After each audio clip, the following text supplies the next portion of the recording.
Well, let's get Coach on here. We're just kidding around with her because we just showed the video clip of Coach walking into the Niagara Falls in the locker room.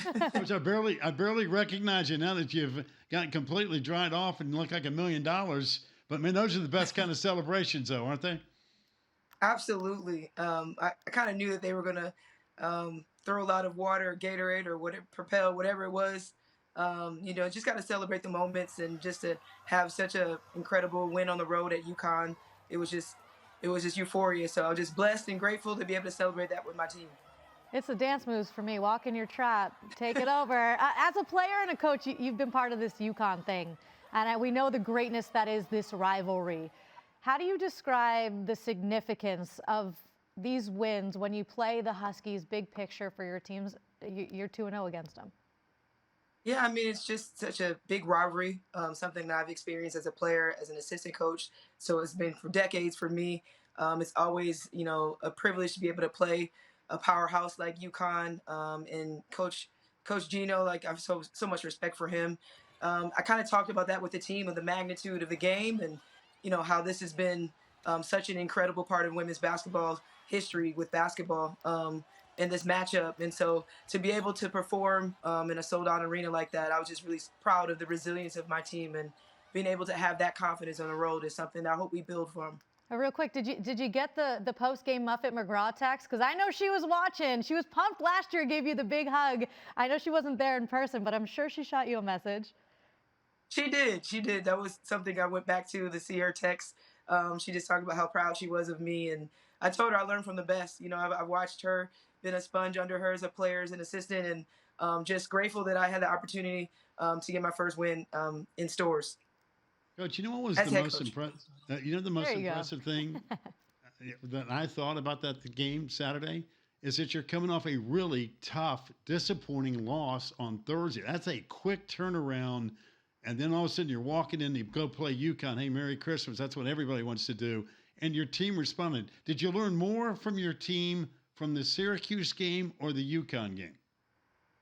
I learned more from the UConn game for sure. Just the way that we had, like you mentioned, like we had a 1 day turnaround. We didn't have too much time to really dwell on the loss to Syracuse. Hats off to Syracuse; they played really, really well, and it was just a quick turnaround. But it was like the laser focus that we had as a unit. I was really trying to find a way to find cohesion with our team, and for us to play that way for 40 minutes, I feel like I really learned a lot. I learned a lot about our poise, was something that we've been working on, and just the mentality to go out and compete. Not worry about the crowd, not worry about the magnitude of the game on prime time. It was more, we have to get better. We have to do on the defensive end. We have to shoot the ball with confidence and control the paint and win the rebounding battle. And we did. So I definitely felt like every loss we've had this year, you learn from it, but I was really proud of the way we bounced back on Saturday. But I want to follow up real quick with that too. I think that us old people, at least I'm going to put me there, not you and Taylor, but it's always amazing how young people, put something behind them in 2 seconds. I mean, your fans will sit there and dwell about something for a week and go, oh, I can't believe we won that game or lost that game or that call or what. But the young people are like, hey, man, forget that nonsense. Let's go play, right? I mean, so I suspect your locker room was like, tough loss, but man, I can't wait to go play UConn. Let's go, right? Yeah, I mean, it was definitely tough after Syracuse, and I had to have, one of those meetings, with the team, as a coach does, just to really focus on the things that we have to get better at.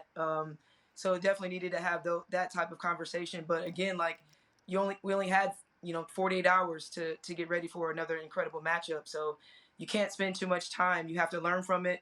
You have to grow from it. And for us, it was a quicker turnaround than we've ever had this season.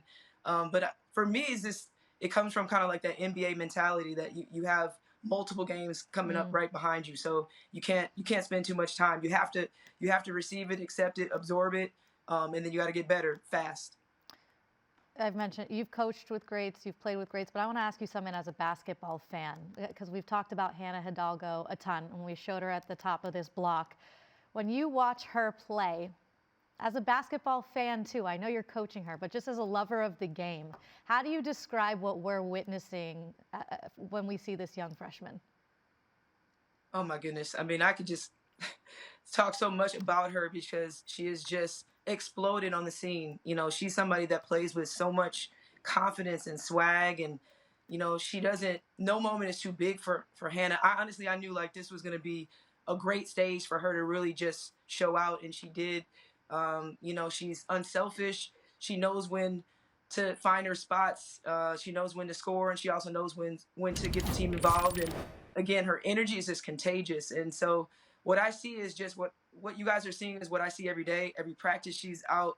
One of the hardest workers. Like she just plays with a level of competition and competitive edge that you don't see too often.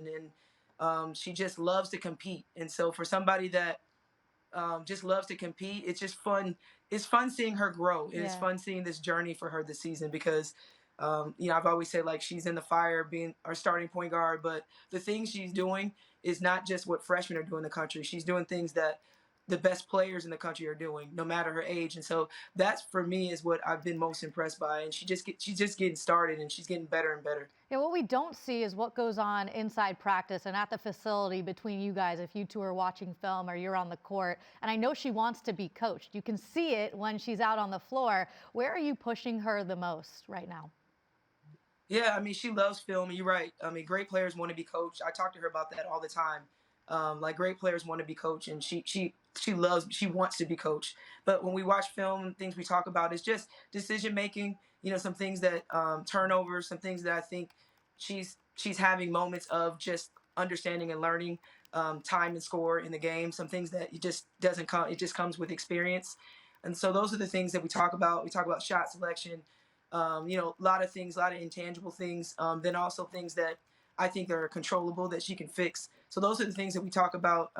She has a very, very high Q. So that's one thing I'll share is like she really sees the game from somebody that for her age, it almost seems like I'm talking to somebody with years and years of experience. She has a very high IQ. She reads the games really well, and she really pays attention. I feel like in film study, and she watches every game on her own, and then we dissect the game together. So you're talking about a point guard that really understands the game and is hungry to continue to grow and learn as much as she can. Coach, we know she's a great player, but it's a team game. And the last time you joined the show, we were talking about when Son you're going to get back, and Maddie Westbeld, all the injuries you were going through. Obviously, we know more about Olivia and so forth. But for the folks that you do now have on the roster, it appears that you're starting to get back in that rotation. We kid around that you said, "Back, I didn't have enough folks to have a real practice." Now all of a sudden, late January, we're getting into February. I thought Maddie Westbeld was great against UConn. Sonia Citron, we know she's a great player. The big picture of your team now heading into February, it's starting to feel like, hey, it's all about peaking at the right time for this club. Absolutely. I'm just so grateful that Sony's back. I'm grateful that Maddie's playing. As she's playing, she had a phenomenal game, just an elite performance, shot the ball really well. Off the dribble, post up, rebounding. She does it all. She's almost averaging a double-double for us. Just taking the team on her back. She stepped up big for us. Her presence is something that we really need, especially with UConn going with the 4-guard lineup. And then Sony, I don't think we talked enough about her defense. I thought that was a big difference in the game of her having the assignment of guarding Paige, who's one of the best guards in the country, held her below her average, but just really put a lot of pressure on her defensively. And Sony's the type of player that does whatever we need. And the assignment was to try to limit her touches, Paige's touches, and, to make every shot a tough shot. And I thought she did a phenomenal job, playing 40 minutes of defense on Paige. And she had a couple of clutch shots there in the fourth quarter that really helped you guys separate too. Pac just mentioned Olivia Miles, and we got a little bit more clarity on that situation. I know you'd like to have her out there, and I know she'd like to be out there playing too. And it stinks for every party involved, but that doesn't mean she still can't have an impact on this team because she's still around you guys. What are ways that Olivia is still factoring into this team despite being on the court? Yeah, I mean, Olivia is just her presence on the bench. She is she obviously somebody with the experience. She has the voice of the locker room. In practice, she still leads, just she leads from a different perspective. And I think she's done a great job of trying to find ways to impact the team vocally. Like in meetings, she's always somebody that I come to make sure I talk to before the game at timeouts, just to get her perspective to make her feel engaged, and for her to kind of still feel like she's making an impact, because she does. She has a lot of great conversation with with Hannah. She has great conversation with the team, and she's always in the huddle. She always has amazing input, and so I think she's done a great job of leading. From the side. It's never easy. She wants to be on the court so bad, but she has found ways this entire season to make an impact with the team and to use her voice just from a different perspective. Last couple of years it's been from the being on the floor, being our floor general. She's just doing it from a different perspective, and I'm proud of her, of the way that she's really impacted the team from a different perspective. Yep. Coach, we've looked at the standings. We've gone through schedules. I mean, the next 6 weeks are going to be awesome. And ACC women's basketball, for Notre Dame to win the regular season, for argument's sake, just for this conversation, what's the one thing that must happen with this club moving forward in February and March? I think just being consistent. I'm really focused on having our team play at a consistent level every game. I feel like we've had some inconsistency.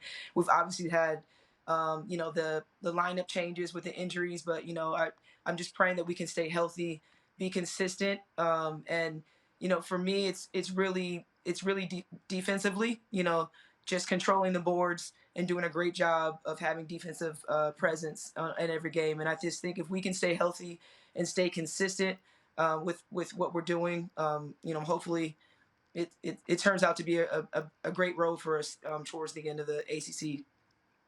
Well, listen, stay healthy. I tell you that every time you come on the show, because you have been through it and then some in the last year and change. And best of luck with future water baths, because I know you'd like to get more of them coming down the road. And it looks like you handled it like a champ against UConn. And we always appreciate your time on the show. Thank you so much for having me. I appreciate it. Thanks, Coach. Good luck.